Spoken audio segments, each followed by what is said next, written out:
பறைசாற்றி இருப்பது அப்படிங்கிறதுக்குல அதுக்குள்ளபடியே நம்ம நடி சொல்லணும்.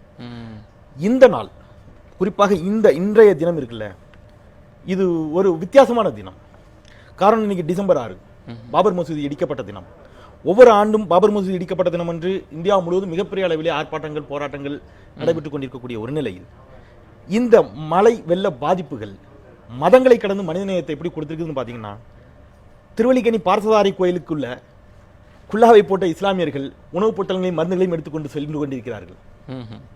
பள்ளிவாசல்களுக்குள் இந்து சகோதரர்கள் தங்க வைக்கப்பட்டு உணவு அவர்களுக்கு வழங்கப்பட்டுக் கொண்டிருக்கிறது.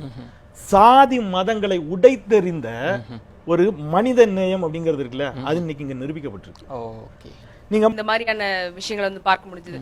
டி நகர்ல ஒரு குடும்பம், முதியவர்கள், ஹஸ்பண்ட் அண்ட் ஒய்ஃப் 2 பேரு, இந்து குடும்பம் வெள்ளத்துல மாட்டிக்கிட்டாங்க. கிரவுண்ட் ஃப்ளோர்ல தண்ணி வந்துருச்சு. அதுக்கப்புறம் ஃபர்ஸ்ட் ஃப்ளோர் போனாங்க. ஃபர்ஸ்ட் ஃப்ளோர் தண்ணி வந்து செகண்ட் ஃப்ளோருக்கு போயிட்டாங்க.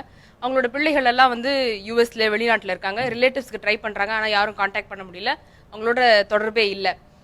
அதுக்கப்புறம் என்ன இருக்கு, அந்த ஏரியால இருக்கக்கூடிய முஸ்லிம் அமைப்பினர் அவங்கள பார்த்து அவங்கள மீட் எடுக்கிறதுக்காகவும் நிவாரண பொருள் கொடுக்கறதுக்காகவும் அவங்கள பார்த்துருக்காங்க.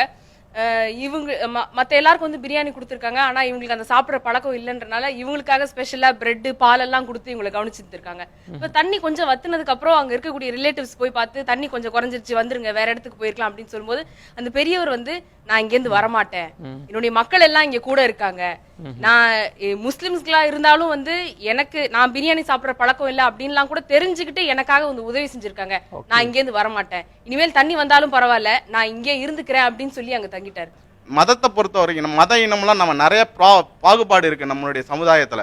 பட் ஆனா இந்த இன்சிடென்ட்டுக்கு அப்புறம் இந்த மாற்று இனம், குறிப்பா சொல்ல போனா இந்த முஸ்லீம் சமுதாயத்திலேருந்து ஏகப்பட்ட பேர் வந்தாங்க.